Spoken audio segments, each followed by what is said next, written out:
साबुन क्या है? एक साबुन का सूत्र लिखिए। इसके निर्माण में प्रयुक्त होने वाले पदार्थों के नाम लिखिए। साबुन के निर्माण में किसी एक विधि का वर्णन कीजिए। अच्छे साबुन में कौन से गुण होने चाहिए? तो साबुन क्या है? साबुन क्या है? तो उच्च अणुभार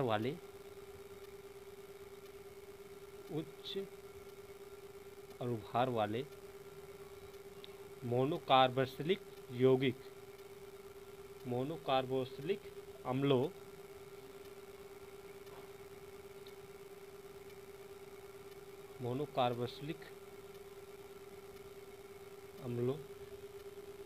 के सोडियम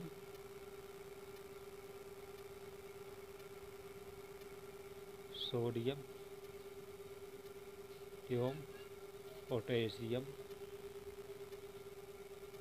लवण जो होते हैं वो साबुन कहलाते हैं।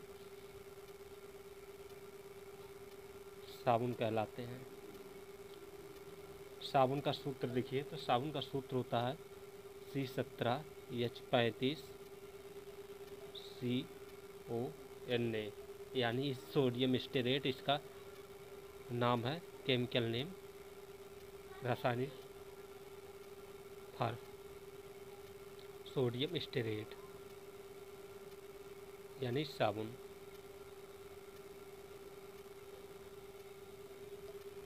इसे बनाते कैसे हैं? इस पदार्थों का नाम लिखिए। तो ये वसाओं के तनु NaOH या डाइल्यूट KOH पोटेशियम हाइड्रोक्साइड के द्वारा जल अपघटन हाइड्रोलिसिस किया जाता है, द्वारा जल अपघटन कराया जाता है।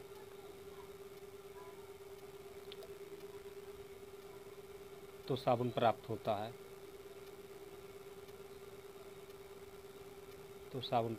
है।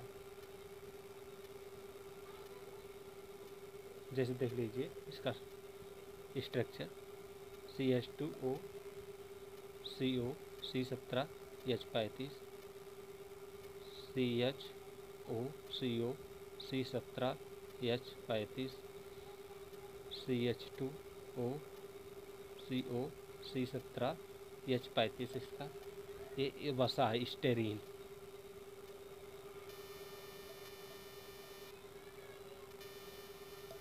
क्या है? स्टेरीन। इसकी क्रिया हम कराते हैं सोडियम हाइड्रोक्साइड के साथ 3NaOH कास्टिक सोडा के साथ। तो यहाँ पर प्राप्त होता है क्या? CH2OH ग्लिसरॉल यानी ट्राईहाइड्रिक एल्कोहल इसे कहते हैं, और 3C17H35 COONA यानी सोडियम स्टेरेट।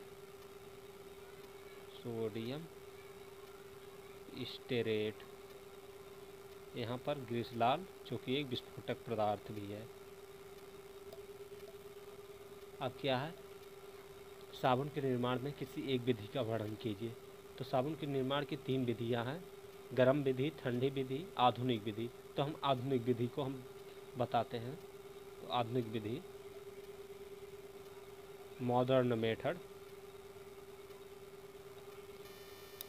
इस विधि से हमें जो है सस्ता साबुन भी प्राप्त होता है और अच्छी क्वालिटी का भी प्राप्त होता है और लागत भी कम आती है।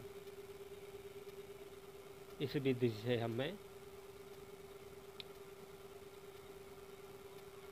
से हमें अच्छे वैरायटी, अच्छे किस्म का साबुन प्राप्त होता है। अच्छे किस्म का साबुन प्राप्त होता है और इस विधि की लागत भी कम होती है।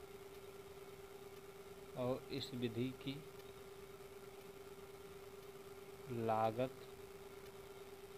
भी कम होती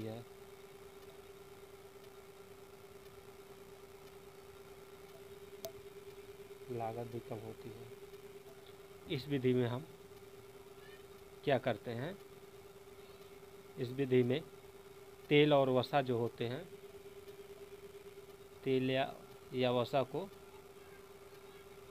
जिंक ऑक्साइड ZnO या डाइल्यूट H2SO4 के साथ अम्ल के उत्प्रेरक की उपस्थिति में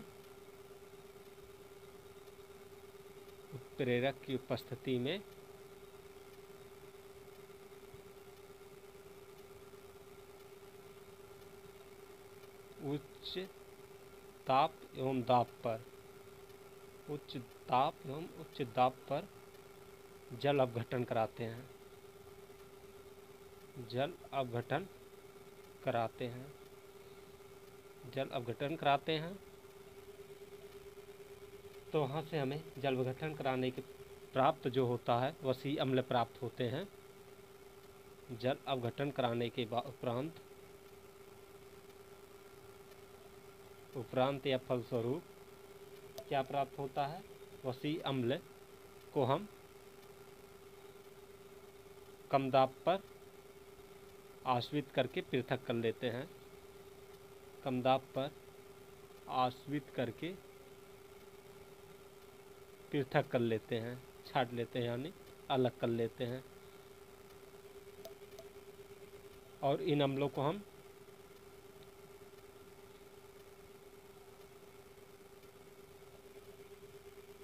NaOH या KOH से न्यूट्रलिसिस यानी उदासीनीकृत करने पर साबुन प्राप्त कर लेते हैं। को उदासीनीकृत करने पर साबुन प्राप्त कर लेते हैं। जैसे देख लीजिए आप लोग इसका स्ट्रक्चर भी कैसे होता है काम में। तेल है यहाँ पर या वसा, इसी क्रिया हम H2O से हाइड्रोलिसिस करते हैं किसकी उपस्थिति में, ZnO जिंक ऑक्साइड या डाइल्यूट H2SO4 से। और इसे हम 240 से 250 टेम्परेचर के बीच में गर्म करते हैं और 40 से 50 ATM प्रेशर पर। यहाँ पर हमें प्राप्त होता है ग्रिसलार प्लस वसी अम्ल। और यहाँ पर आश्वित कर लेते हैं। आश्वित करने के बाद वसी अम्ल को किससे रिएक्शन करा देते हैं, कम दाब पर आसवन कर लेते हैं। कम दाब पर आसवन कर लेते हैं तो यहाँ पर वसी अम्ल प्राप्त हो जाता है। वसी अम्ल को सोडियम हाइड्रोक्साइड या पोटेशियम हाइड्रोक्साइड के साथ उदासीनीकृत कर लेते हैं। इसके बाद हमें साबुन प्राप्त हो जाता है। अब नेक्स्ट क्वेश्चन है, अच्छे साबुन में कौन से गुण होने चाहिए।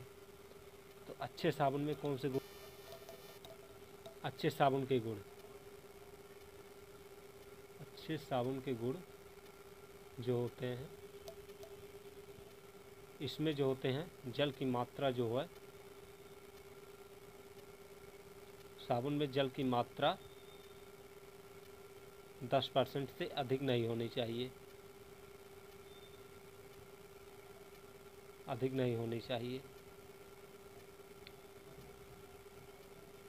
साबुन में क्षार नहीं होना चाहिए।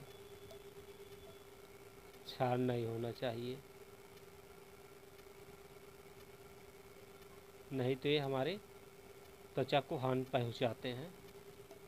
साबुन चिकना एवं मुलायम होना चाहिए। साबुन चिकना एवं मुलायम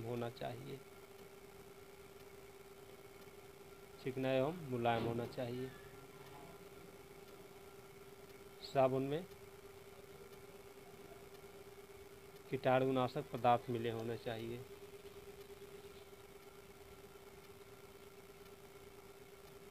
कीटाणुनाशक पदार्थ मिले होना चाहिए।